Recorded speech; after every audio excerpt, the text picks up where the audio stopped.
Good day, everybody. Good morning. We're coming to you live again. This is an earlier start than normal, but we had to because Dave's out on the road still, and he's up in Stockton, California. Let's see if we can go to him live here. Let's see. How you doing, Dave? Oh, are we on? Surprise! We're here. How did you find me here? You're lucky I just happened to be sitting here in front of my computer with the webcam on. Yeah, just amazingly. These spontaneous moments, people have to come to Blue Collar Logic for these impromptu gatherings. Yeah. So. How you doing out there, guys? Yeah. How's everybody doing? I hope this Saturday finds everybody doing well. Where are you at? You're coming back from your trip in Oregon, right? Yeah, coming back from Grants Pass, and so I drove down to Stockton last night. I had planned to go out to the coast and meet up with a great guitar player named Vern Monet, but there's a piece of highway below where his house is. He's on the upper tip of the coast of California, in Crescent City, but there's a big chunk of highway below him that is closed. There's these long waits to get through it, so I would have been stuck there for God knows how long trying to get out. Otherwise, I would have had to backtrack all the way back into Oregon and come out the long way. It would have, either way, visiting Vern would have cost me several more hours, so I'm going to have to hook up with him later. Yeah. Vern Monet, the great guitar player. Now, I'm not aware of who this guy is, but if you say he's good, I'm sure he is. He's a boss, man. So I've just been gone for 2 weeks. And I'm telling you, it was really hard to leave my sister Susan's house because her boyfriend, Jim, that she lives with, he's gone on a fishing trip. So I had the run of the place. It was like I was taking like 5 hot showers a day, because Oregon, there's nothing about water up there. 5 hot showers a day. Nice, huh? That's funny. And we just had a great time. I don't think I've spent as much time with my sister Susan as I did in these last 2 weeks. I don't think I've spent as much time with her over the last 5 years as I just did in the last 2 weeks. Well, it's definitely tough as we get older. It's hard to keep up with. My brother lives in the city of Orange, and I see him about once I haven't seen him in a year since COVID, but normally we get together and play golf once or twice a year, and that's really about it. Your brother lives in California? We both came out originally to work at a place. I did not know that your brother was out here. And so one of my brothers is out here, and my other brother's back in Kentucky. But I'm not sure I knew you had 2 brothers. I knew about the brother in Kentucky because we've talked about him a number of times. Yeah, my older brother is in the city of Orange. He's married there. Let me just talk directly to our audience. Have you noticed that Jason doesn't like to let us in on the details of his life? What's wrong? Jason, you have to share. You have to let yourself be loved. I got a little bit of that Ann Coulter thing going, right? Like, I like to talk about the public spaces. I like to talk about what's going on in the world. But when you start to pry into my life, listen, this is my life. I want to live it. I want to do my own thing. And we can talk about this other stuff. So, I know. I'm the exact opposite. I have to work my stories of my life into everything I do. That reminds me, when I was 12, like I had an uncle, and No, I'm trying to do a little bit more of that because it's relatable, right? Right. But sometimes it's hard because, in this day and age, I got a little bit more to lose than you do. Yes. And so I don't want to talk too much about where I work. I don't want to talk about too much about my family because before you know it, there are going to be signs outside my work with blue collar this, blue collar that, and we don't want that. Blue collar racist. That's right. That's what it's going to be, and we don't want that. Yeah, everybody knows that I will die alone and unloved, but you've still got a chance. Oh, that's sad. I'm sorry I'm laughing, Dave. That's sad. Oh man. So, the big news of the week is what for you? Let's get into it. I think probably the most important news would be the packing of the Supreme Court. Absolutely. In terms of, in a sense, I thought that was just an idle threat. and apparently the Democrats are well divided on it themselves. But I was one of those things I thought they're not really going to try to do that, are they? But apparently Pelosi is not supporting it. Pelosi is such a political player that she knows if she says she supports it right now, then she has to field a bunch of questions about it, and she's going to have to talk about it, and it's not something I don't think she wants to talk about right now. So I think what she's doing is saying she's not interested right now, just to put it off until there's enough, work done on it that it could possibly, be something that's viable. That's an interesting take. So, and also probably to gauge, let somebody else take the heat, and if there's an awful lot of negative publicity on it, she doesn't have to be tarnished by it. Right. And if it shows that it's really catching fire, she can always come in later, and nobody will remember that she wasn't in from the very get-go. Right. Well, and she can say, look, I wasn't excited about this either, but I realize now it's what we have to do to save the democracy. She gets to come in and say, like, I was on the side of the regular man too, but, look at this. But Gerald Nadler, the congressman from New York, he came out when they announced it and said, this is not packing the court, this is unpacking the court. And it just makes me, it's funny to me because it's like the best example of the Democrats, how they use their language. They say, killing a baby in the womb is reproductive rights, women's rights. Yes. They say everything under the sun is infrastructure now. Right. And all of our efforts to trash Donald Trump and get the vote out and change voting rules and all the things that enabled the victory on their part, that was reinforcing the election. What was the word they used? Something like that. Yeah. What was it? Yeah.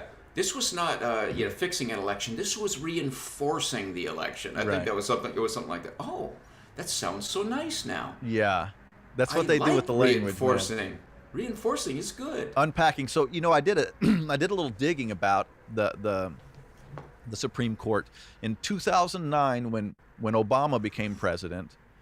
There were 7 justices that were nominated by Republican presidents.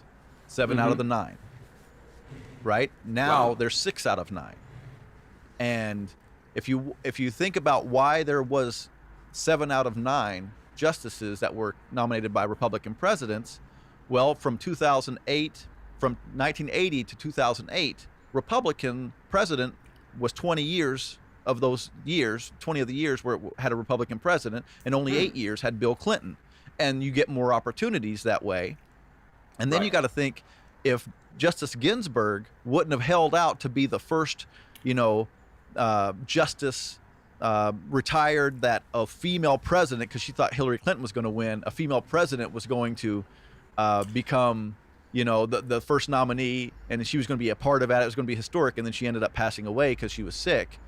It would be 5-4 right now. Yes.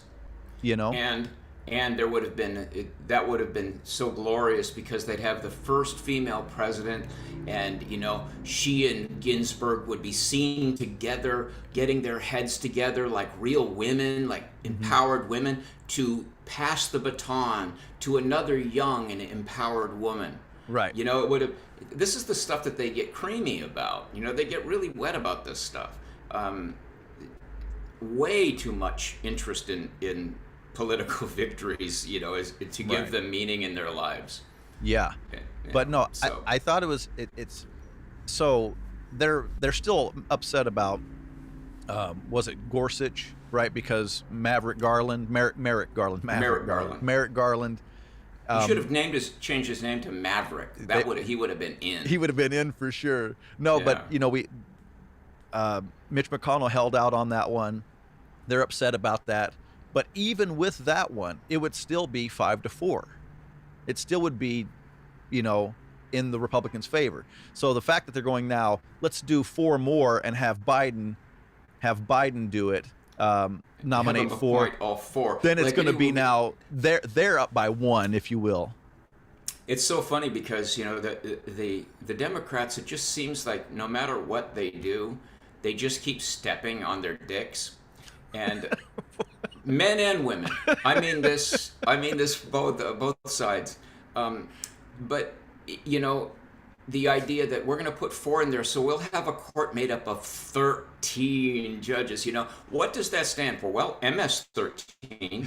It stands for the 13 on the jail tattoo arms of every thug in America. It also stands for the unluckiest day. You know, it's Right. at 13. They don't even put a 13th floor in buildings because of 13. So suddenly we'd go. I mean, if they needed to do it, start with 11. You know, I mean, why go overreach to land on the number 13? Everybody knows that most juries are made up of 12 people. Yeah. Well, I guess they can't do 12 because it would be too many deadlocks, right? Right. So they have to go to an odd number. But 11 was sitting right there. Right. They jumped past it to 13. Right. Am I overplaying something like that? Well, they tried to say optics. They tried to say that it was because there's 13 district courts. Oh. So that was interesting. that was their point, but it just gives them one more justice over the Republican nominated justices. So that's obvious the reason. It just happened to work out that there were 13 district courts. Like that's just something they got to do. But they keep stumbling into bad optics over and over and over again. I think Nadler said 13, that's a good number, and he's all like, that's not a good number. I mean, that's the right number. That's what I meant to say. It's like, yeah, you screwed up. But what we know on our side of the aisle is that the difference in judges is very important.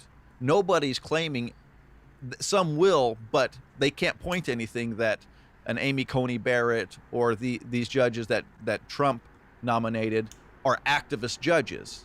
They're constitutionalist judges. Right. And that's the difference. One side wants to put judges who actually obey the Constitution. The other side wants to put judges who skirt the Constitution, who say, well, the Constitution says this, but I think they didn't understand that in 2021 there was going to be this problem, so we're going to change it. And that's what they want. Right, and of course, it is the Constitution is a living document to the degree that you can pass amendments. I mean, the Bill of Rights, that's entirely amendments, right? That's right. And so even from the get-go, it was understood that some things have to be done. But the problem is, you have to have the will of the people behind it to amend it. And I would think if you're going to add or subtract from the Supreme Court for any reason, you'd have to have the will of the people. And it would seem to me to be unconstitutional unless you, of course, I am not a constitutional scholar. I don't even play one on TV. Yeah. I just think it would be one more thing. And I'm sensing the dissolving of the Democrats in the wake of Donald Trump's years. Bill Maher, all of these college professors and people who now have podcasts, everybody is lining up against the Democrats from their own side. Mm-hmm. I mean, all of their smartest people are just calling them out constantly, as Joe Rogan has been doing for several years. You know, he calls himself a Democrat, and he never gets through a show without calling out the woke people. Mm-hmm. You know, there is this. They're falling apart at their root. Donald Trump, in a sense, held them together because hatred is such a good motivator, and it's so easy to get people motivated by something as simple and sort of, gut level as hatred. But without Donald Trump, for them to pull everybody together against, I just feel that party's going to just dissipate into all kind of weirdness over the next few years. Well, I don't know if you saw, but CNN's lost about half their audience since the election. Have they really? And that's, why is that, right? It's because of Donald Trump. He's not front and center with all the hate and them yelling at him for whatever he's doing, right? But there was a bit of news that came out yesterday from NBC that said there is evidence that he may have colluded with Russia, and I read the article, and it was mostly talking about, Who, Trump? yeah, and Oh, it basically said Manafort gave some polling data to this guy, and this guy was connected to Russia. We don't know what he did with that information, and so it may have happened, it may have not happened, and I'm pretty just hard to thinking, find. Pretty hard to find a politician who hasn't at some point been in a room with some, diplomat from Russia or somebody who spoke Russian. I mean, any kind of weird connection they were making, you can't find anybody in Washington who hasn't at one point leaned in and said hello to a Russian. yeah. Well, and think about this though. All it was is some internal polling data. So Manafort gave somebody some internal polling data, and Like, and who I'm thinking cares? the inside a campaign like that, they're passing that information around. They're trying to keep it to hush hush because they don't want everybody to know what they're seeing on the ground or what they think they know. But at the same time, you can't stop someone from taking that and being like, oh, I wanted to give this to I passed this information on to somebody else, and it's and and then you got to think about all the leaks we hear under Trump. It was just leak after leak after leak. You notice the Right. leaks have stopped under Biden. Oh, mysteriously. Yeah, the only leak you I get is you this know one about Donald Trump and about Donald Trump. No, Yeah, it's the swamp protecting itself. It's that's just the right. bureaucrats don't want to go home every few years. They want to stay in Washington. They want to, they want this big infrastructure to stay put, and then they go back and forth between presidents, and they don't have to ever go back to having a real life. They get to keep being recognized in restaurants and things. I think, but I was wondering this, and I wanted to get your take on it. There's been that thing, them going after Matt Gates. It seems to me that Matt Gates is the most Trump-like Hmm. of the current political people. He's most identified. Maybe Josh Hawley might be more actually identified with Trump, but Matt Gates is most Trump-like in that he likes to be in front of people. He's good with people. He likes working a crowd. He's really good at going after the other side in a sort of Trump-like way. Hmm. He's sarcastic. He's snarky. He's got all the tools to be Trump point two, um, but they're going after him for this very unusual and weak case. Do you think that they're going to just one by one go after try to smear in advance all the candidates who are most associated with Trump or most likely to be seen as Trump-like, people that Trump may throw his support behind in 2024? I think there's a good chance of that. You I don't know if you saw that Project Veritas came out and with a video recently. It got About him, CNN? yeah, The CNN got thing? him banned off of Twitter. Basically releasing something that they were basically talking like, propaganda. We want to keep pushing on this or whatever because we can keep this story in the limelight and so on, even if the story isn't that true. But I definitely think they're going to go after anybody who threatens the swamp, and anybody who's Trump-like is going to be threatening the swamp. Real quick before we continue with this, Rochelle came in with, shall we set term limits for SCOTUS then when the next time we have a Republican president? And term limits, that's a tough one. I never gave it a lot of thought. What do you think? I haven't given it any thought really at all.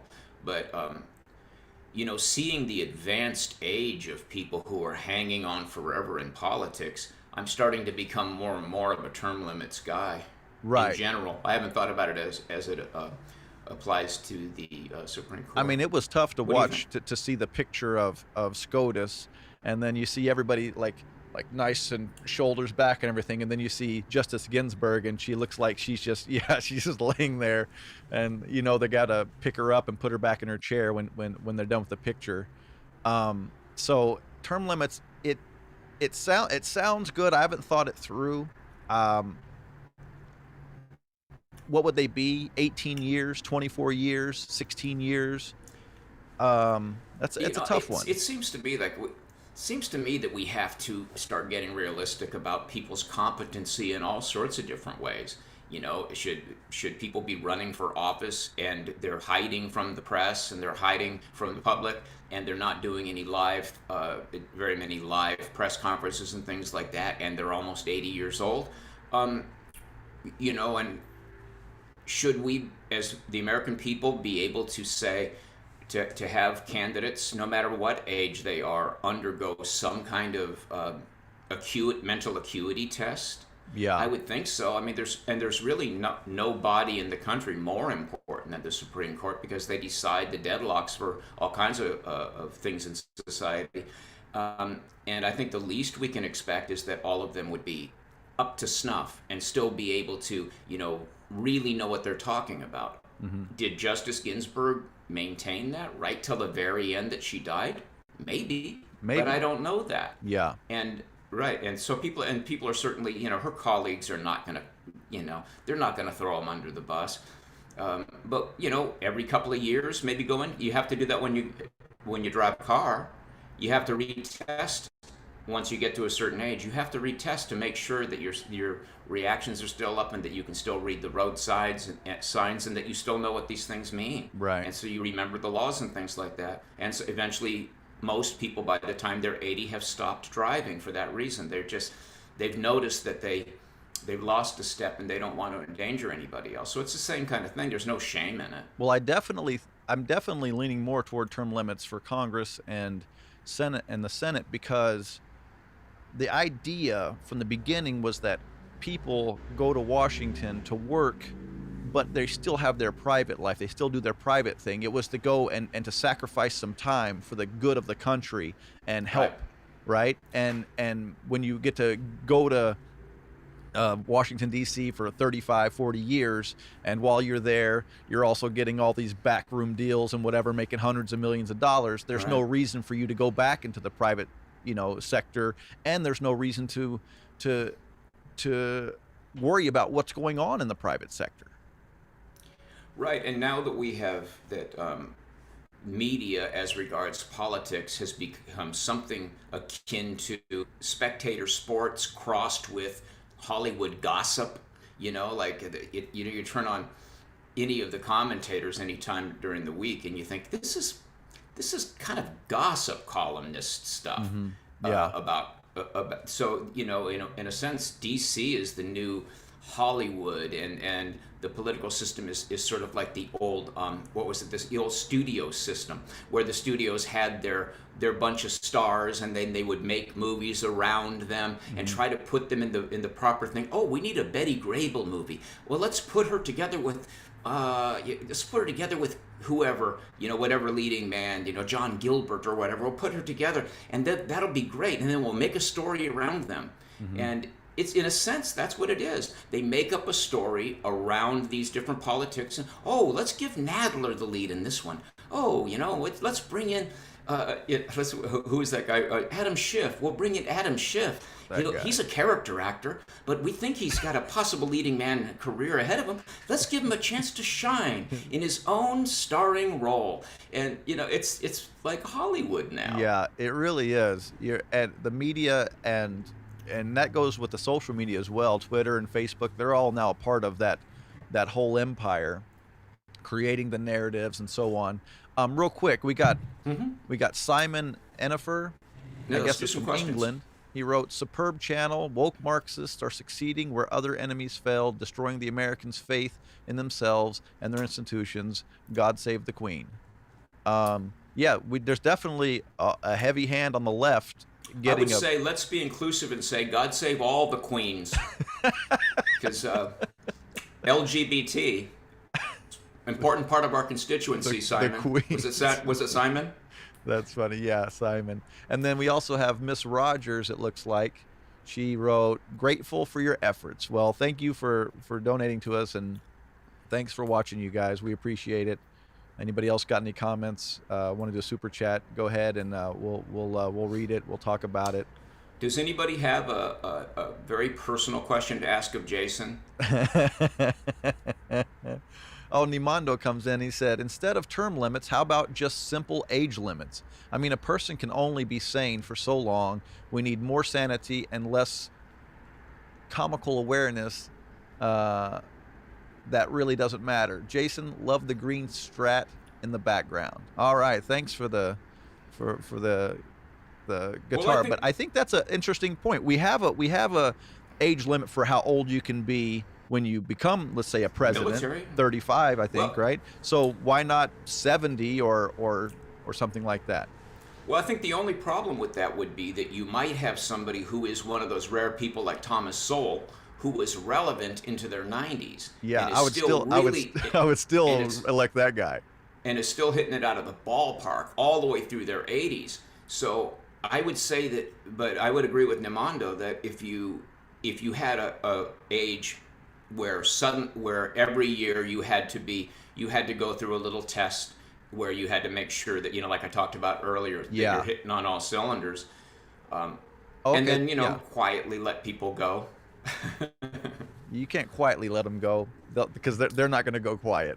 They're not going to go They're quietly. not going to go. Let's see. Martin said the media is like royalty, inbred, no outsiders allowed.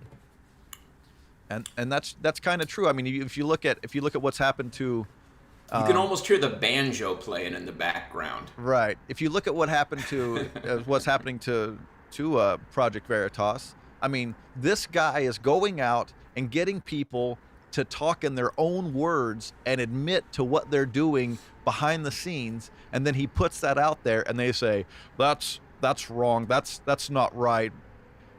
Yeah, it's not right because you can't control that narrative. You can't control that message. But that's basically what journalism's supposed to be, shining a light on the truth, and they're not allowing us to do that. Yeah, I've been asking for quite a long time now, since the election.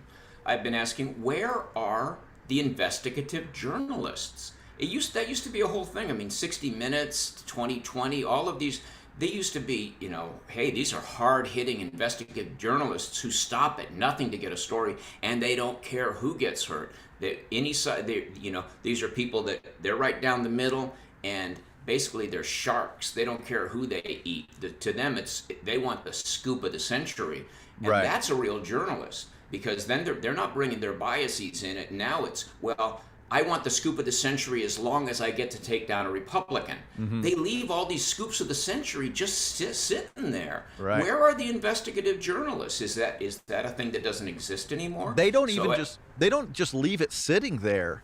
They actually will Try to hide it. will work with those people to say, Yeah. how can we say that it isn't a scandal? How would you like to spin this? And then they go on the news and say, it's not a scandal. We know because of this, that, and the other.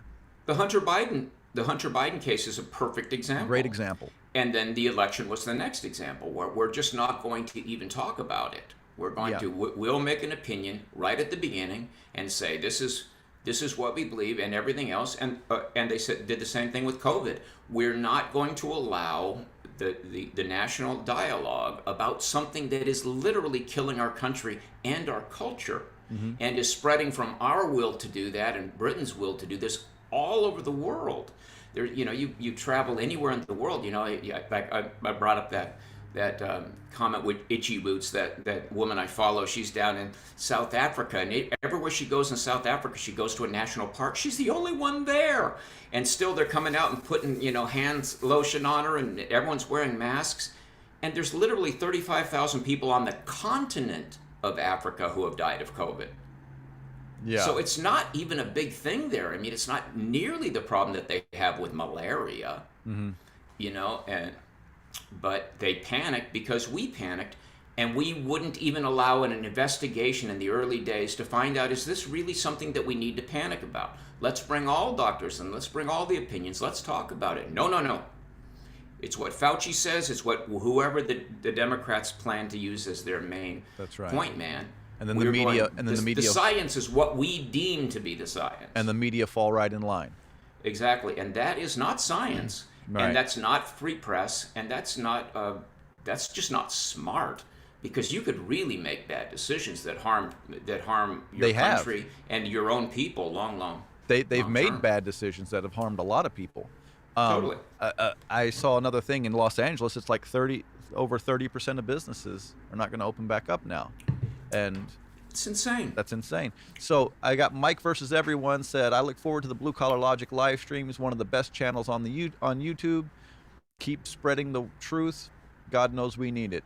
Thanks, Mike, and God knows we do need it. We do need to talk about the truth, and not be afraid to get a little bit of blowback because we're willing to speak it. And we got one more here. This looks like 11 Bravo Crunchy wrote a topic no one is These names. Yeah. Do you think that's his real name? I doubt it. I doubt it. A topic no one is discussing is how this Dem-run government is affecting the trucking industry. Fed Department of Transportation is trying to kill anything that isn't a mega carrier. I don't know much about that. I don't doubt that's the case, because if you look at COVID killed mom and pops all across the nation. It killed all kinds of small businesses, but the big ones are reaping the benefits. Do you think this is causing us to? Thanks for the question, 11 Bravo Crunchy.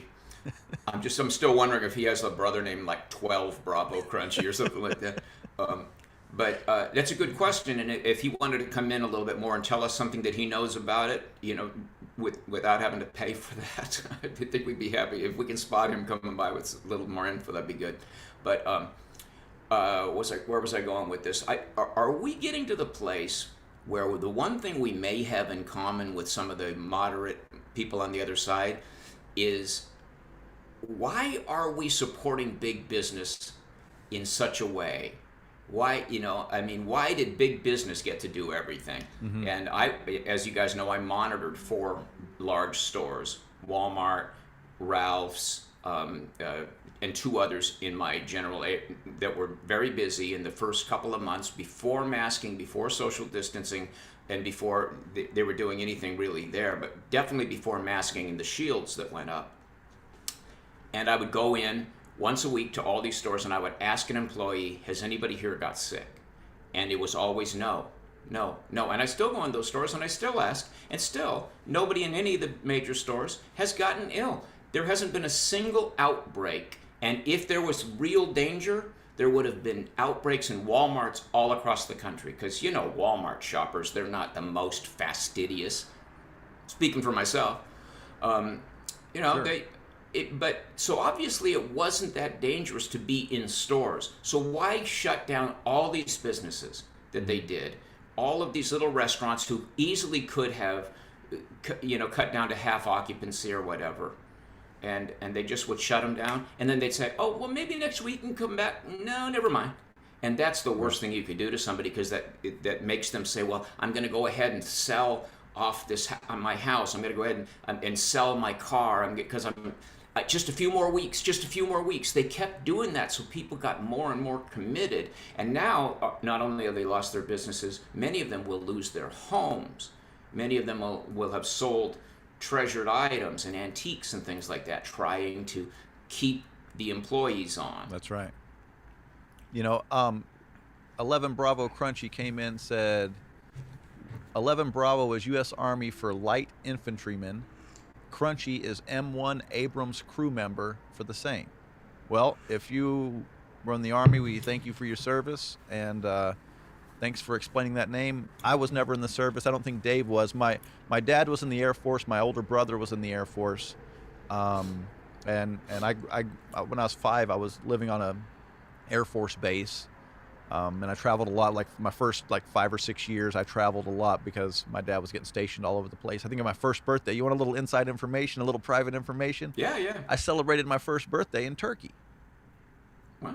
And what's funny is, to this day, my mother, she'll be at an intersection, and she used to drive this. It's funny because she used to drive this 1980 2-door Cadillac that was big as a boat. The thing was gigantic, right? And she'd be trying to pull out somewhere, and traffic was really bad, and she'll just say, I'm gonna go. I drove in Turkey, and then she would just turn into the stream of traffic, and no one would hit her. So apparently in Turkey, they just go. You don't wait till it's opening. You just go and make them deal with it. Wow.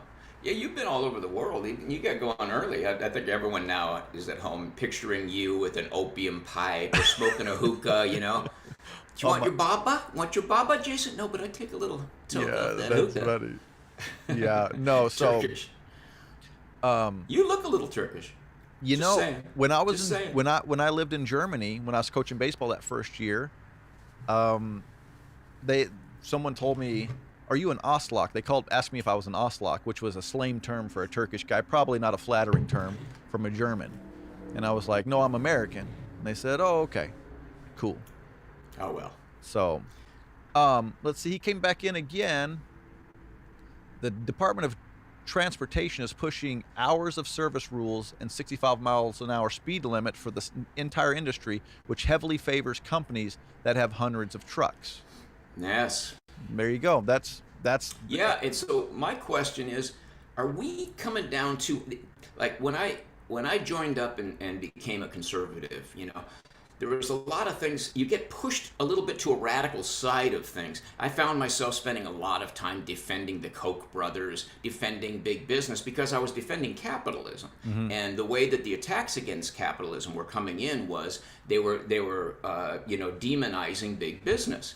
So then I would end up and defending big business, but really I don't trust anybody who's big and powerful and has connections in Washington to not use those connections. Yeah. Well, Just, well, I don't trust. and I don't. now we see that big business has a lot of influence. Well, I've said this in a few videos, like regular videos that we make. The reason the federal government doesn't need so much power is because of the temptation that there is. Right. When I worked at this electrical company, and they had this law came out that we had to use these to connect the black and white power wire to another black and white power. We had to use this little clip that was called a quick disconnect. You just pull it out and it disconnects really easily, and it's for safety reasons, right? Because let's say a light fixture started burning or something was happening, you could disconnect it really quickly. That was Right. the idea. Well, you would actually have to take out the light bulbs, the plate cover, another plate cover to get to that this quick connect. So there was no sense. You would never do it. You would go and kill the power at the breaker box. There was no Sure. reason for this to be there. But I imagine there's some guy in Sacramento that has a friend who created these quick disconnects that were really cool, but they're a little more expensive than wire nuts. And he said, you know what? We need some legislation. And then that legislation gets passed, and then all of a sudden, every electrical company has to buy tons of these things. And that guy's now living on an island somewhere worth, And $1 billion. the electrical companies who see that little bit of legislation coming, that's going down into the building codes, and it's going to work out to every builder and every electrician everywhere. The people who know that in advance get tooled up to make those things. That's right. But I think it's probably the other way. The guy made those things and then probably, lobbied for legislation to get that passed. He already had a warehouse full of them. That's right. That's how I think a lot of the stuff works. And so I definitely think, it's like illegal immigration. I can't blame the illegal immigrant who wants to come here and walk 1,000 miles to get here. I can't blame him for wanting to leave his life and what he sees in America. And I can't blame the businessman for wanting to influence to make his business better or easier. Who I can blame is the guy who has the power, which is Washington, and those people are taking tons of money to do all these things. Right, but that's always been your framing, which I think is very smart, is that you can't really blame big business, but you can blame the people that allow big business to have influence in Washington. Yeah. And you can blame all of us for not keeping our eye on that. That's right. So I am going to mention this Nimondo. So Nimondo wrote, Dave, stop picking on Jason, wink face. and then he wrote back, Jason, I saw your slight grin on my last comment. No need to replay, but love you guys always. He saw me smile when he read that comment. That's funny. Yeah. Thanks, Nimondo. I'm just jealous of Jason. He looks so good in videos, and So It's called youth, Dave. I'm old and bitter. What can I say? The Called best I youth. can do is take shots at the young. There you go. Let's switch gears here. Um, you know Yeah, we're running. We're starting. We've been in here for 40 minutes already. We better make some headways. well, Headway. we got the big story of, of course, right now is the Chauvin trials now going to they're going to go into their final, what's it called, closing arguments. Then Yeah.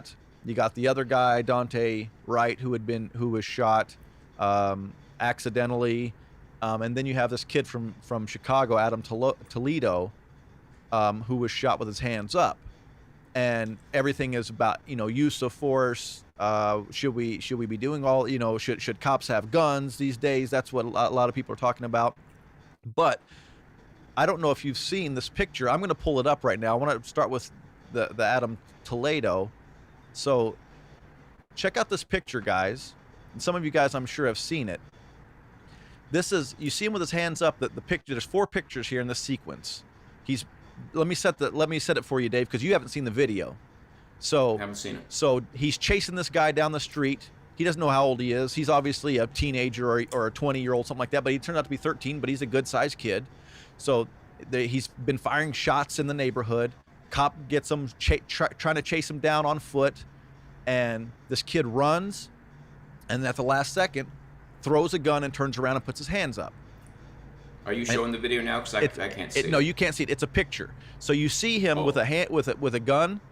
In the first picture, second picture, you see the gun, and then he drops it as he pulls his hands up. But you can clearly see the gun. In the video, you can't see the gun because it goes by so fast because it's all shaky and everything. And I'm going to cut back to us now. But it's like this. I'm going to back up a little bit. So he's running away. He's got the gun. You see it back here behind his hand like this. And as he stops running, there's a fence right here. He turns, drops the gun, and puts his hands up. Boom, shot. Yeah, we, and you know where it's going to go with this. That police should have not such deadly weapons. People say, well, we can understand. That the police are trying to protect themselves, but we need to give them, better tasers or something. They want to get, but the idea that the cops should be, it always comes out. Why don't they shoot them in the leg? Why don't they? Right.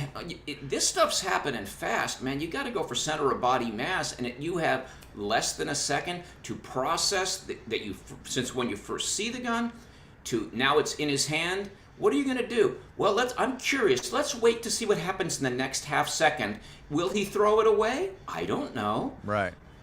And he's turning around to face. That? He's got it in his hand. He's turning around to face you, and then he drops it as he's putting his hands up. Do you think he was throwing it away or just dropped it? Probably dropped it thinking. And he's a dumb kid. He's not going to know the nature of human reactions. Right. No, and that's the thing about it. It's a dumb kid, and I'm not picking on him personally. We're all kids. Can't be too bright. It was a real gun, right? Right. Well, it looks like a gun. I don't know 100%. Oh, we don't even know yet. No, I mean the report is that the gun was found beside the fence. Right. So, and it wasn't like a child's toy. As far as I know, it was a real gun. He had been shooting it before. He had gotten trouble shooting gunshots before. And how old was this kid? 13. So he's 13. He's getting in trouble and he's armed. Right. What are you going to do? What do you expect to happen, right? You have to treat him as much. He's as much of a threat as anybody else. Right. And when he's armed. The thing is, what do you expect to happen? That's the argument, right? What did you like when you go to the Dante Wright case? The guy he got in trouble for having a gun when he shouldn't have a gun after he had already been arrested for armed robbery. And now they know that, and they're trying to arrest him, and he breaks free, jumps in the car. I mean, if I just reach into my pants really quickly when a guy says, put your hands up, he's going to think I'm grabbing a gun, and he's going to shoot me. But when you reach in a car, you can make the assumption that he's probably going for a gun or some weapon. And the more that we become this attention whore nation, where you see all these videos, they get pulled over by cops and people start running their camera immediately. Mm-hmm. The more police officers get into these situations, the more, and know that people are often entrapping them into this by trying to provoke the cop because they want to have the next viral video where the cop, drags them out of the car or whatever. The more we live in this world where one political side will always side with the person who was shot no matter what, and the other side will oftentimes say, well, whip the cop. The more that it is like this, the more cops know that they're in danger of some kind of thing going on. Right. Every time they pull somebody over who happens to be of any kind of shade of color. That's right. Because people are looking to. What did the family of George Floyd get? 17 million, or was it 27 million? I think it was $27 million before the trial. Yeah. So there's big payouts to be had, and people know that. Sure. I think a lot of people are kind of hoping they'll get roughed up and somebody will get it on camera and they can get themselves some kind of settlement of the type that long ago, who was that dude in LA? Rodney King. Mm-hmm. The Rodney King, he got millions of dollars. He bought a big house. He drowned in the swimming pool of the big house he bought for being a drunk driver who got beat up by police. Right. After leading them on a high-speed chase. Now, if you look up Rodney King in Wikipedia, and check me on this, guys, this will blow your mind. Look up Wikipedia, look up Rodney King. Not now, when the show's over. You will see Rodney King was an activist who was beaten by cops. Activist? No, he wasn't an activist who was beaten by cops. Maybe at one time in his career afterwards, he did something like an activist. I don't think so. Yeah. But he's not an activist. So, even with Rodney King, history was, he got rich and went into the history books as an activist killed by police. Right. Well, I mean, what did Joe Biden say about George Floyd? He did more to change the world than Martin Luther King Jr. did.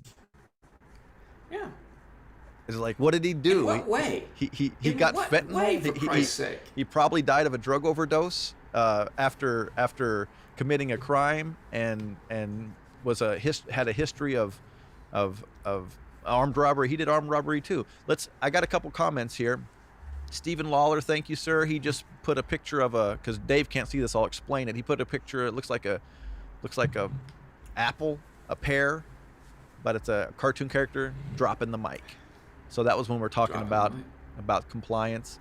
Thank you. Got Jim B comes in. He says less lethal might, with all caps, might have changed this. Different training might have changed this. Not running in the first place would have changed this. And that's right. Absolutely. Like, it's possible as he's running, maybe he could have shot him with less lethal in the back or something like that. But let's say he falls to the ground, he gets jumped on, he beats him up a little bit trying to get the gun away and all that stuff. And this little kid, this 13-year-old kid's going to have a broken nose, a black eye, and so on. And then we're going to be in the same spot in a lot of ways. They're going to be saying, "What are you doing? This is a kid. You can't handle a kid. What's your problem, man?" Yeah, and it's so easy to say. It's so easy to, even with sports, there's some calls that they have to go to the video to look at it, and then they have to go to another angle on the video, and then we have to go to another angle on the video. Right. And did it touch the ground or not? We can't really tell from this angle. But this thing, this George Floyd thing, Chauvin's basically his freedom, his life as a free man, and I don't know what was in his mind. All I know is that he is being judged largely from a video taken by a given angle. Mm-hmm. And then people see that and they go, "Oh, now I can tell what the mind was of Derek Chauvin." That's right. Now, I've known a lot of bad guys in my life and people who have broken a lot of laws. I never met anyone who intentionally dealt drugs in a manner that would intentionally get them seen, put on video, and jailed. And if this guy's there intending to kill George Floyd, that's what he would have to be doing. He'd have to be saying, "Okay, look, there's plenty of people taking video of this. I'm going to just stay here until I choke the life out of this guy." there goes my pension. My family will probably leave me. I'll certainly do jail time. But God, it's just so satisfying to choke the life out of a guy that I'm just going to give it all up for this one moment. And that, I don't know any human beings that do that. Not particularly just, somebody who would have a premeditated desire to do a murder. right. And but not If just it's of any, premeditated. not just of any man though. The story is he wanted to kill a black man. See, that's Right. that's the worst part of it. It's with the same with Dante Wright. What I showed in my last video from Maxine Waters, she's saying it's hard to believe that she accidentally grabbed the wrong weapon. It's like, okay, what you're saying is that she had a premeditated plan to grab her gun knowingly, have her gun, yell taser, taser, taser, shoot the guy, and then go, oh holy crap, I shot him. That was her whole plan in a 1 second period. She formulated that plan together, shot him, killed him, and then immediately resigned from her position. And now what we're supposed to think? She's at home going, yeah, I killed a black man. That's right. I've been always wanted to do that. Like, oh my gosh, these people. I mean, this would be an interesting meme if you make a meme, and on the one side you show a bunch of Ku Klux Klan people with a flag with a cross burning in the background, and they're all hooded, and you could put people, racists wanting not to get racists. Doing their thing, and the other side you have a cop kneeling there with video cameras pointing at him. I don't know how you'd make this a meme, but say this is a racist, this is not a racist. These people are doing something with hoods on to hide their identities, right? Mm-hmm. This guy is right there with his face fully visible, in uniform, on his job. Right. This is not premeditation. This is premeditation. This is not premeditation. That's something right. like that. You know what I mean? No, I hear your point you're making. I'll be waiting for the meme. The most famous racists ever wore hoods. At a time when being known as a racist carried much less social censure than it does now. That's now right. You lose your career if someone can prove that you said the N-word in college. You lose your career. Why would anybody want to seem racist if they were racist? Yeah. It just, none of this makes any sense. That's the whole I don't know, problem. Man, if we could just somehow just wake up our Democratic friends to things like this and say, it's human nature, right? If we could just get them back into thinking about human nature as a thing, man, we'd be in much better shape. Well, I pointed out in a recent video too, they want the ignorance, right? The Democrats are working so hard to not let us have this conversation with regular, normal, everyday people that we know happen to be Democrats. They don't want us to have this conversation and say, well, what do you think about this? What do you think about that? They're drumming in the talking points and all that stuff, and they're making the anger so high that when you go to try to talk about it, they either get mad and don't want to talk about it, or they say, you know what, I don't want to talk about this. I disagree. I believe, that's what they're doing on purpose. Daniel J. Corica, he wrote, at 10, I was hunting with my dad and shooting a break action 12 gauge. What the F is wrong with today's youth? Keep up the knowledge spreading. Here is some money. Thank you, Daniel. Sweet. But yeah, to that point, when my dad was in high school, people who could drive to high school had a shotgun in the window of their truck, in the back of the window, sitting there while they're at school. And there were no mass shootings. There were no one killing each other like they are today. Right. It's a lot more to do with culture than it is to do with having a gun or guns being readily available. I met with a guy in Roseburg, Oregon the other day, a guy named Ted, and he's involved with the guns rights movement in the Pacific Northwest in Washington and Oregon. And this dude is strapped. I spent some time up in his gun room, basically, in his hobby room and whatever. he had 3 sniper rifles lined up on a spare bed in there, and you're not going to read that this guy killed anybody. He's an NRA guy, a gun rights guy. They're never the people in these shootings. Speaking of which, are there? So anyway, shout out to Ted. You know, he was in the service and he takes guns seriously. He knows what he's doing. I don't know why we're not reaching out, why people who are concerned about gunplay aren't reaching out to the NRA and saying, hey, look, could we do a thing where in every city there's an NRA training center, so people that buy a gun could go in there and get some training, and so people who really know gun safety could go ahead and show them what to do, and if people wanted to, they could keep their guns there in a locker, and if not, they could certainly learn how very dangerous it is to have a gun poorly hidden and stored improperly in your home. They could learn all about accidents. They could learn all about safety, which gun is good for self-protection, which one's no damn good. Why do the Democrats not engage the people who are expert gun owners and say, hey, would you do some community service? Man, you would have thousands of people sign up overnight. That's right. To pass along their knowledge if they thought, hey, this will maybe we can get together and use the NRA as a resource, because it used to be a gun safety organization, didn't it? And it only sort of became a lobbying arm when people started going after guns. Yeah. Well, I mean, that's the reason they're not going to do that, because the NRA would be basically spreading, getting votes for Republicans. So they're definitely not going to do that. But you make a really good point.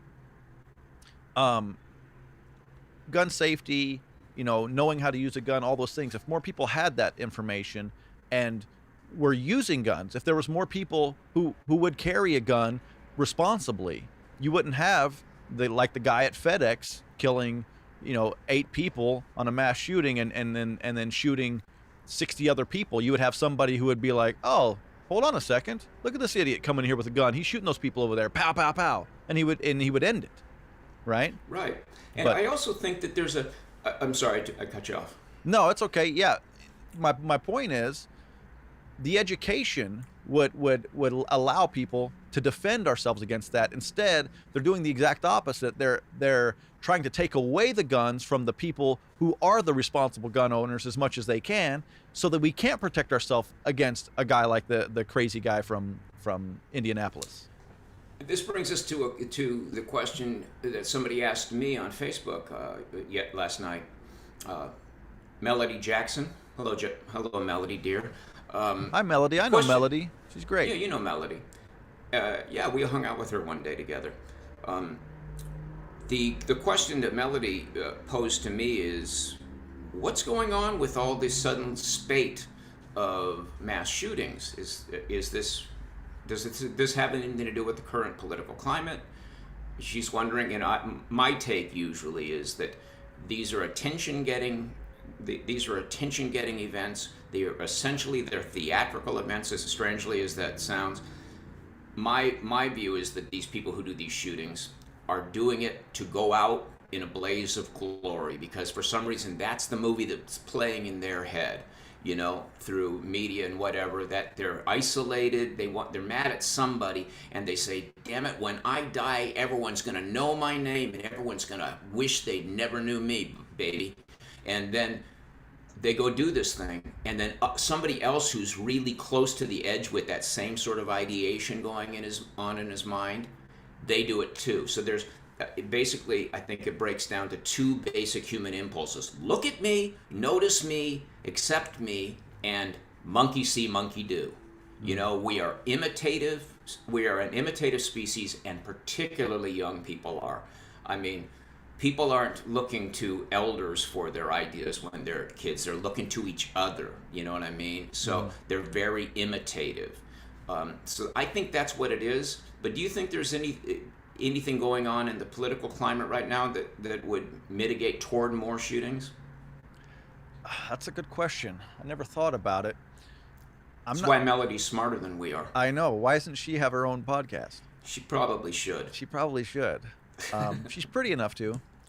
So she's that. Yeah, I don't know about the political climate, but the anger that everybody's being that's being forced onto people through politics definitely must play some role in shootings. And also, you said they're looking to kids are this is not politics, but kids are looking to other kids to as for guidance or whatever. A lot of that's to do with the fact that there are many dads who are absent, right? They don't have someone. The guy that Daniel said, he was hunting at 10 years old with his dad. He had a gun. I bet Daniel's never thought about shooting anybody before, because he had a dad that taught him how to be responsible with guns, probably taught him how to be responsible in his everyday life, and so on. And that's a big part of it. If we were to have NRA staffed and ex-military staffed gun safety pavilions in every city and in every small town where people could go and interact and get advice, we'd also have some older guy, younger guy interaction going on there. That's a good point. And in a lot of cities, as we know, there's a lot of that missing. And there is. I wonder about this, Dante Wright, or this 13-year-old kid. I saw a picture of Dante's parents. I wonder if how his home life is. I mean, I've seen pictures of him, showing up all the dollar bills and with guns and smoking, and he's got his gun and he's smoking and he's being cool. Like, God, I hate hip hop, man. Yeah, and we're not even allowed to talk about it. We're not even allowed to talk about what it's done to culture, or we're called racist for it, or we hate black culture. I'll talk about it, all right. No, we do talk about it, but I'm the guy that made that video called Black Privilege. So I'll talk about it. I'm dying alone. I got nothing to live. All you got to do is talk crap and make it rhyme. That was one of the funniest lines in that video. So I'm down to about the last 10 minutes, and then I'm going to have to grab all my stuff and head out the door before the knock comes on the door. Housekeeping. Yeah, hello. I figured we'd just stay until she comes in. I think it'd be we'll put her on. She can walk around in the back. There you go. She can clean up while we're like, oh, just hold on a second. You're live right now. You're very messy. We've got a couple more comments. JC Bridge from Holland, she wrote, "Guys, last time I told you that we had the worst elections in Holland. Now, last weekend, a member of the left here was caught for pedophilia with a 14-year-old boy. It's disgusting, really. Love you, and I miss Trump."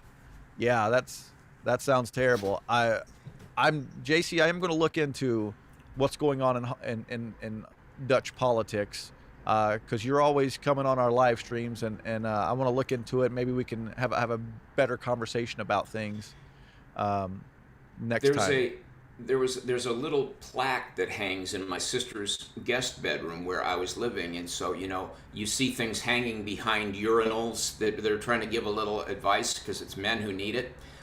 So every time I would go in there to take a pee, I'd be reading this little like life advice, and one of them, the things was, what you love or hate in somebody else, or people are mirrors for each other, and what you love or hate in another reflects what you love and hate in yourself. And you're always talking about how the left is projecting themselves. I think that's becoming ever more apparent. So the people who go hardest after pedophiles maybe might themselves be one, or the people who go hardest after something else. I mean, this has happened on the right too, like televangelists or something like that, who turns out they're kind of kinky, It's almost like you could start looking through society, and the people who are going hardest after something, like going hardest after the Me Too movement, man, they got like one Republican and 41 or something like that Democrats bit the dust in that thing. Mm-hmm. It's like the people who are always going after that, and like right now I heard that CBS is going through their doing a bunch of hirings and firings because they're finding out, God, we're just full of racism here, and kids are always, the colleges are always saying this systemic racism has to end. I thought you were liberals. Mm-hmm. Where's this? It's always in the big blue cities where we find the systemic racism, or at least they think there is. Yeah, I think it's becoming more and more apparent that the activists are trying to conquer something within themselves. Yeah. Does that make any sense? And so I would definitely agree with that to a certain extent. It's like when you say, I if I come to you and I say, hey Dave, I thought you told me this, and then you go like, are you kidding me? I would never say that. This is ridiculous. Oh my God, are you attacking me? And you have this big overreaction, and you go like, okay, well you did. Now I'm thinking you really did say it. I was just asking because I wasn't sure, and now with this and that's what you're kind of Can we be getting with. clear that that's not actually a dead-on impression of me? That you're just saying, "What if Dave was like this?" It's your personal life we're supposed to be exposing here, not mine. Oh, that's right. My bad. But I'm sorry. Finish making your point. Are you calling me out right now, Dave? No, I'm just kidding. And that's the old "thou protesteth too much." That's it. Right? And that's partly like you're saying. I think a lot of these activists and people who are doing the in the streets, going to Foot Locker and rioting and looting and all that stuff, they're just looking for something to say that they're offended or that they're upset, so that they can go do these things that they want to do, as opposed to they're actually upset or they're actually offended. Man, you got to look really, really hard to find racism. That's right. These days, but they act like it's the biggest thing. I've never in my whole life actually met a white supremacist, and of course you're from Kentucky, so maybe you've had a different.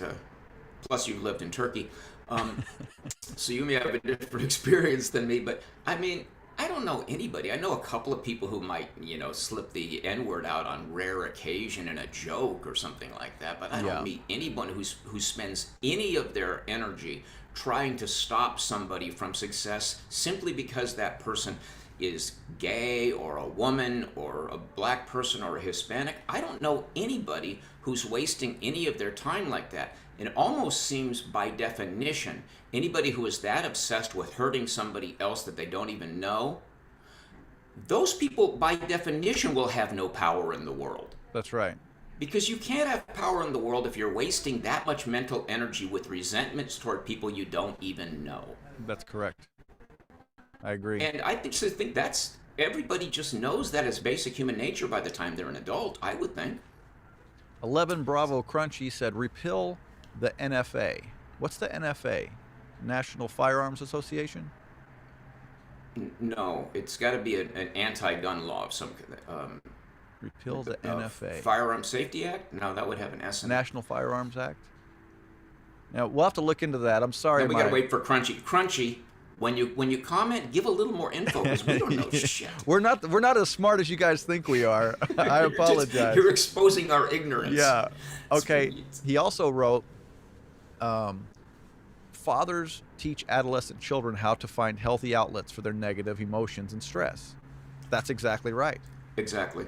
Right? Yeah, but mom has a hard time doing that.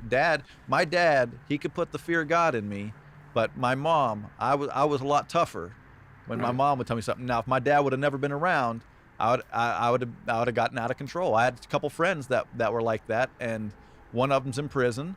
The other one ended up having to go to the Marines, because it was either you go to the Marines or you go to jail. And then there was me. We were all three good friends, but I had a home life. And I didn't. They would want to do things. They'd be like, "I don't know, guys. You go ahead. I'm going to go home. I'm scared. I'm going to get in trouble. I'm afraid something bad's going to happen to me." Right.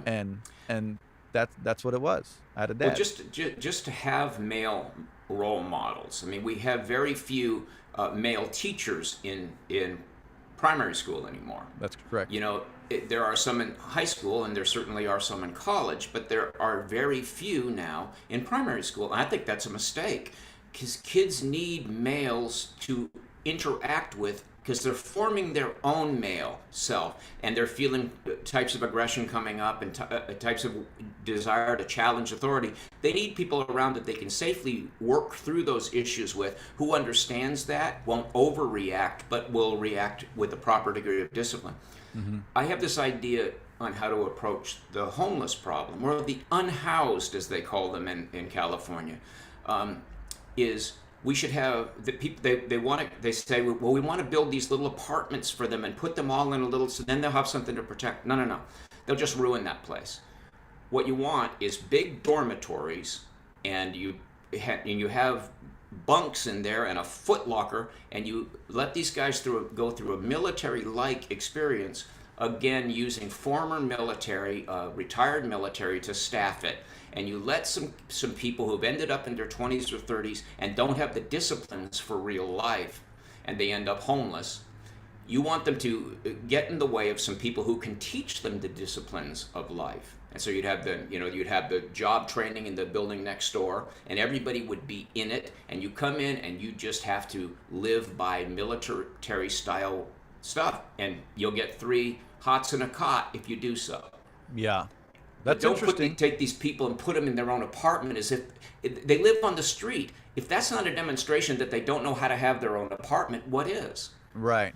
No, I hear what you're saying. There would definitely be a significant percentage that would say, "I'm not accepting that. I'll just live Right. on the street." But Well, there then those would be guys can go to jail. right. But the people who would, who are on the street because, you know, they've made some bad decisions and just can't get on their feet, but they really want to, that don't have some, you know, severe, you know, have some kind of mental Right. issue or some kind of drug addiction. But even drug addiction, this could be part of it. You get off the drugs, now you're in this military style thing. I think that's a pretty good idea. There'd be a lot of people against it, because a lot of Democrats, because they're not interested in making life better. I think for a lot of these people, they're really interested in getting more money and spreading that money out where they want it to go. Right. Well, I'm going to have to wrap up here, and if you want to just knock me out of this and go on with our folks for a while. Yeah, I'll go on for a few minutes. Let's see what else. Is there something else? Anybody else commented? Nimando come in with, "You guys are too funny." Yeah, we try. We try a little bit. Both Dave and I once. And sometimes not funny enough. Whoa, So we really just never hit it right on that was just appropriately exactly funny enough. Dave and I both We just tried our never hand nailed at a it. little bit of stand up before, and I didn't know you'd done stand up. yeah, I done a little bit. I know you did. See, he doesn't even share his personal life with me. No, I worked up a routine, and first time I did an open mic, I got asked to do a show with a Wow. guy, and everything. And then after about, I don't know, 5 or 10 times, I realized everybody was doing the same set over and over again, and it totally bummed me out. I really thought I was going to be like Jay Leno or whoever, talking about every new issue of the day, every new thing that comes up. "Hey, did you guys hear about this yesterday?" And then have a funny joke about it. And no one was doing that. Everybody was just going, and you know, I did 2 shows, and the guy that was hosting the shows, you know, is the same exact routine, same exact joke, same exact everything. And I asked him, I said, "Is this how it is?" He's like, "Oh yeah." He's like, "I have people that come and they do the same show for like 5 years." Oh yeah. And Yeah. I was like, you know what? I don't think I can do this. Right. That'd be like singing a crappy song over and over again. And don't get me wrong, if everybody loved to hear it, if you're, you know, if you're Dave Matthews or whoever, and you get a stadium full of people chanting, they want to hear it, I wouldn't mind playing it. But music's a little bit different. You have to almost fake laugh when you're telling a joke that you're not into anymore. Whereas Yeah. music, you can get back into that same song and really get in the groove and enjoy it. Right. And a comedian has one job, and that's to trigger one emotional response, which is laughter. Whereas if you're a musician, you know, if you get their butt to moving and they hit the dance floor, you're winning. If they just go, "That was great," you're winning. If they get a tear in their eye, you're also winning. You know, you've got a whole box full of emotions That's that right. you can do if you're a singer in a band or whatever, or a drummer, you know. But anyway, I'm going to have to go. Love you guys, and feel free to keep going on without me. All If right. you want, I'll walk back and forth here. I'll in the just background. Fascinating. I'll end the meeting with you, and I'll talk to these guys for a few more minutes, and then have safe travels, Dave, and we'll see you next time. Maybe sitting beside me right here. That'll be great. All right, you guys take care of yourselves. All right, see ya. Am I gone? All right, guys. So Dave's out of here. It's just me. What to talk about? That's the question, right? Nimando, these guys. Jason, tell us about yourself. I'm interested. Dave, see you later. I'll hang with Jason or you anytime. As Dave was pointing out, I don't like to necessarily get too deep into my personal life, because it's more about I'm doing this channel because I'm fighting the left, I'm fighting for conservatives, and I'm fighting for this country, and that's what I wanna focus on. I don't want the focus to be on maybe if I've made any mistakes in my life, which of course I have, or things I might have done. So, I mean, I'll tell you this much. So, I was born an Air Force brat for about 5 or 6 years. I ended up settling down where my dad was from, in a small town in Kentucky. I grew up there. I went to high school there. Ended up going to college, on a baseball scholarship. After college, I got a degree in radio and television, which is funny because back then, when you when I did my studying stuff, I was using VHS tapes and all that stuff, right? So I didn't learn a lot of the stuff I'm using today, but I went to after college, as we talked about this last time, I went to play baseball in Europe for 5 years. So I went to Sweden, the Czech Republic, Germany, Austria, and I coached and I played there, had a great time. Came back. My parents had a real estate office, so I worked there for a couple years before I got a job offered out here in California. So about 30 years old, I moved to California. I met my wife, and we got together. And then after that, her family's from out here. There was no leaving anytime soon to go anywhere else. I got a good blue collar job, and I got one kid. I got a baby on the way. What do you guys think of the name Andreas? This is and you can be honest. It ain't gonna hurt my feelings or anything if you don't like it. Um, we're thinking about naming our son Andreas. Our daughter's name is Roslyn. I'll give you that much.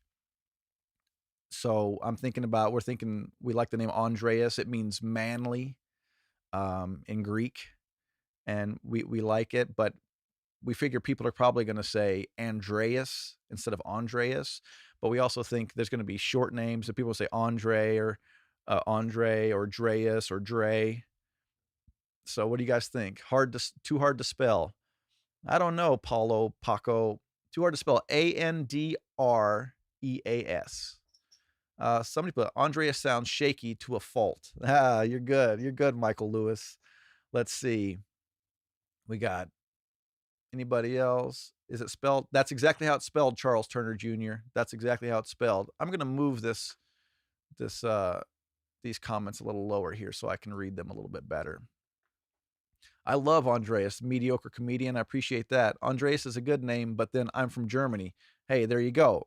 Um, it is definitely a popular name in Germany. I got a good friend from Sweden who's named Andreas, and I think that's where my wife heard it and she liked it. So that's what we're gonna go. I think that's what we're gonna go with. We also like Benjamin. We also like Andrew, and the wife kind of likes Sebastian, but I'm not so big on Sebastian right now. Red Tabasco, you're funny. Nice. Red wrote, nice. Now we can talk about Dave. LOL. Seriously, love you guys. Thanks for all you do. Thanks, man. We appreciate it, Red. Um, I do get some on some of my videos. I do get comments from you guys, and I'm not you in particular, but I get some comments that, me and Dave disagree on some things. And you'll say he's more, he's going back to his liberal tendencies and that kind of stuff. But Dave is from that side. He's not going back to that. He's not quite as conservative or as I am, but man, there's a lot to learn from Dave. Dave has an interesting perspective on life, and he says a lot of interesting stuff. But of course, we all don't agree on everything. But I love Dave. He's really helped me with my writing. This channel is mostly is a lot because of him, and he's got interesting takes on a lot of things. And like I said, we don't agree on everything, but I appreciate that, because if we did agree on everything, then what would be the point of both of us being on this channel, or even being friends? Like I learned stuff from a lot of my friends that we see things differently. My wife and I see things differently. So okay, Nimondo loves Dave. He's very cool. Cyrus, is that the name you want? What's name? You want Cyrus? Yeah. Andreas, I like it. Good. Stephen Lawler, he likes it. Martin, German from form of Andrew. That's right. French is Andre, Swedish is Andres. Actually, Swedish in Sweden it was with Andreas, Andreas. And I had two players on my baseball team that were both named Andreas. They were my two best players actually. One was a pitcher and one was the shortstop. And they're both the best. I don't know if they're both the best players for sure. But they're both named Andres. Benjamin, BJ equals hell. Yeah. Oh, I hear you on that. Dave is a good writer. He is a good writer. I'm just reading all these comments. If you got something you want me to opine on, just throw it out there. I'll probably stay with you guys for about 10 more minutes. Maverick wrote, wait, people can disagree on politics and still be friendly? It's what we have to do, right? I think it's what we have to do in order to pull back this country from the left. If we don't start being able to do that, it's that divide's going to keep growing. But at the same time, you guys know I'm not afraid to call it like it is. And when I say Democrats, often in the videos I'll say Democrats think this or Democrat politics and so on. I'm talking about the people in charge. I'm talking about the people at the top of the ticket. I'm talking about the party. I'm talking about where the money is going. Those people, they want us frothing with anger, and they want me and you angry as well. Because if we're angry and we approach somebody from their side and we're talking about an issue and we get angry and we lash out at them, then we become we become exactly what they say that we are. We're hate mongers or we're racist or we're whatever. But I'm fed up as well. I do get angry and I get frustrated, but the more we can control that and make good arguments, the better chance we have. Oh, I missed this on JC, I think. I'm going to Almere City. Now my best friend is 82, and since 4 weeks, he's a diehard Trump fan. I bought him a Trump cape. He was a very left voter all of his life. Love you and God bless you all. Okay, see you, JC. If you're already gone and I didn't say it, we appreciate you a lot and good luck over there. I have been to Holland a few times. I was in Maastricht and I was in Amsterdam and probably a couple other places. And by the way, baseball in Holland, they're actually pretty good. They're one of the best countries in Europe for baseball. Let's see what else you guys got going on here.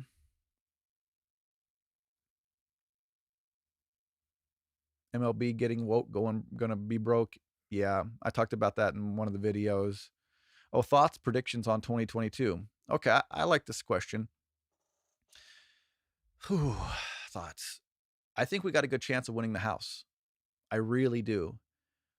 Senate, we have a chance. I don't know who's up for re-election in the Senate necessarily, but the House, we've won a couple special elections since the last election, and there are a lot of people, like Dave points out, like a Bill Maher types and these people on the left that are just tired of being shamed or tired of being told you can't say that or you can't, you have to lose your job now because you made a joke that was inappropriate, as if any of these people never said anything inappropriate or said something, politically incorrect behind closed doors or not in the public eye. So there's a lot of pushback right now, and I'm feeling pretty good about that.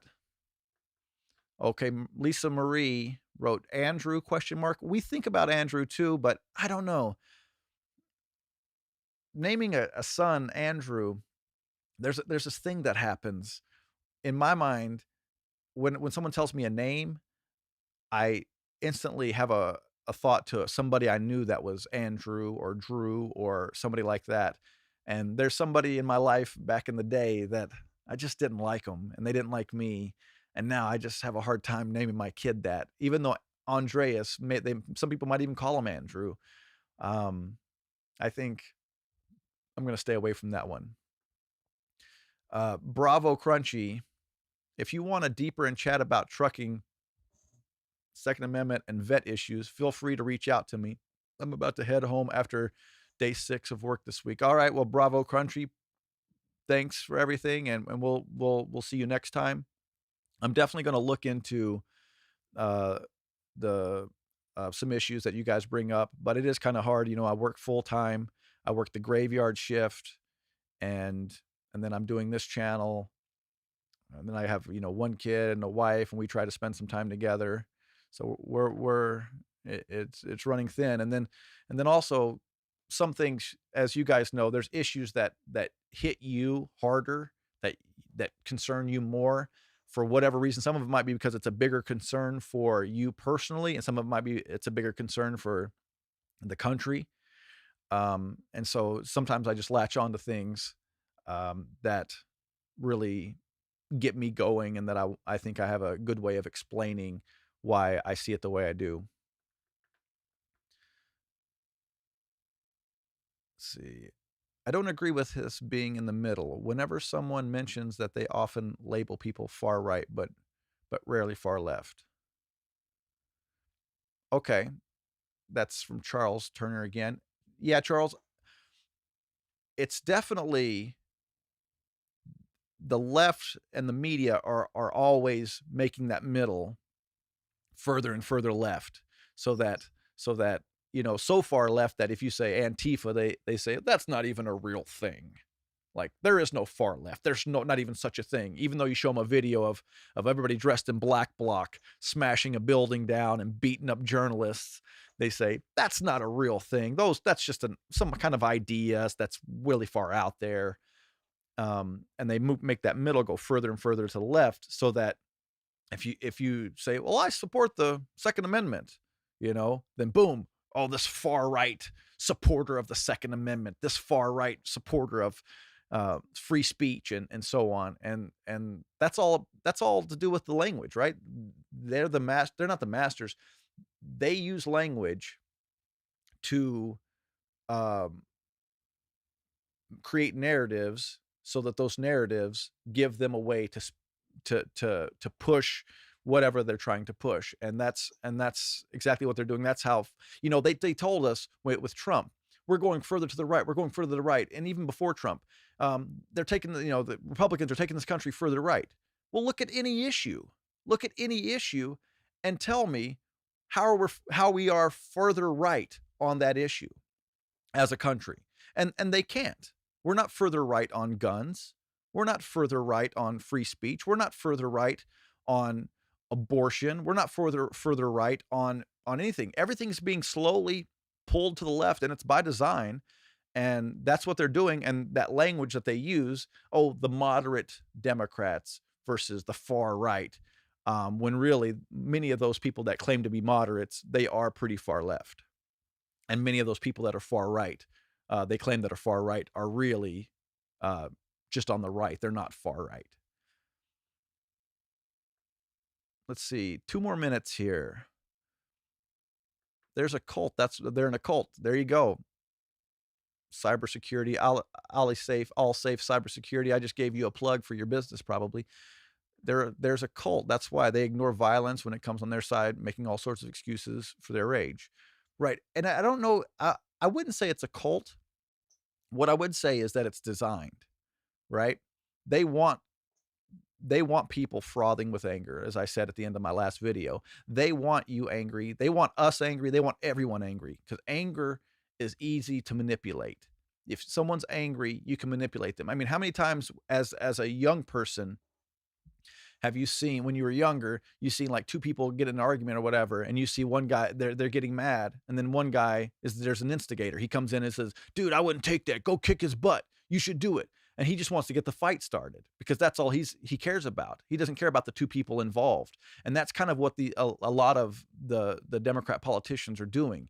They're just the instigator. They're just trying to keep us at odds with each other, because that helps them politically.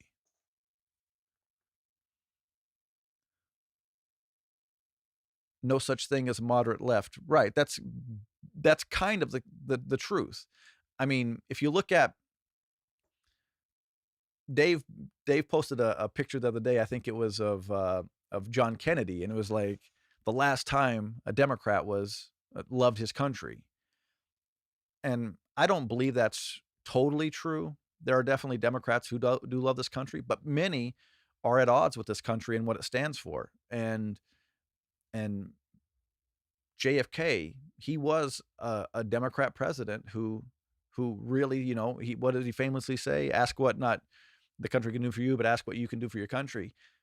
That's that's what we should be doing too, and the Democrats are far from that. Dude, Cocaine Mitch betrayed you. There's no doubt about that. I've never been a fan of Mitch McConnell. I would love to get that guy out of office. Um, I'm from Kentucky originally, and I'm a big Rand Paul guy. I think Rand Paul is one of the few people who have stayed consistent in in his positions on from wars to government intrusion and the First Amendment, Second Amendment, and so on. He's done a great job of sticking with what he believes and fighting for it. And I would love a Rand Paul presidency, but I don't think that'll ever happen. Bread and circus gets votes. Yeah, great, MV. Yeah, I pointed that out a couple videos ago. Bread and circuses, but I do really believe, like I said in that video, they're mixing politics with the circus, and I think that's a mistake. I think some people are waking up to it. I think you got some people who they're they're not political at all. They've probably voted for Democrats in general because that seemed like the people they knew voted Democrats and they seemed like good people and so on. And then something happens with the NBA basketball or it happens with Major League Baseball and they're going, "Wait a second, why are you guys doing this to us?" And then they have to then go and look up what the law is. And then they look it up and they go, well, I'm not against voter ID laws. That seems like it makes sense. I'm not against them. I don't want people, from the Democrat Party parking a truck outside a polling place and handing out burritos and drinks, and getting votes that way. That seems wrong. So I think once some people had to wake up and notice those things, but in general, most people are they just don't care. That's why most people don't, so many millions of people don't even vote because they just don't care. Like I said in one of those pieces, life is so good for so many Americans that they can never think about what's going on around them because they have food to eat, they have a car to get around, they got an okay job that pays enough for the bills and so on. All right, guys, I'm going to get out of here. Thanks for tuning in. This was fun. I always enjoy these. I'm glad we started doing these. We hadn't done these for a long time. We had this channel for almost 4 years, but we appreciate you guys tuning in and paying attention, and we appreciate you commenting on our videos and sharing our videos. We always have links in the descriptions to buy a shirt, buy something like that, or if you want to donate or make a recurring donation, please do that. It really helps us keep this going, and we will we will see you next time. All right, guys, take care.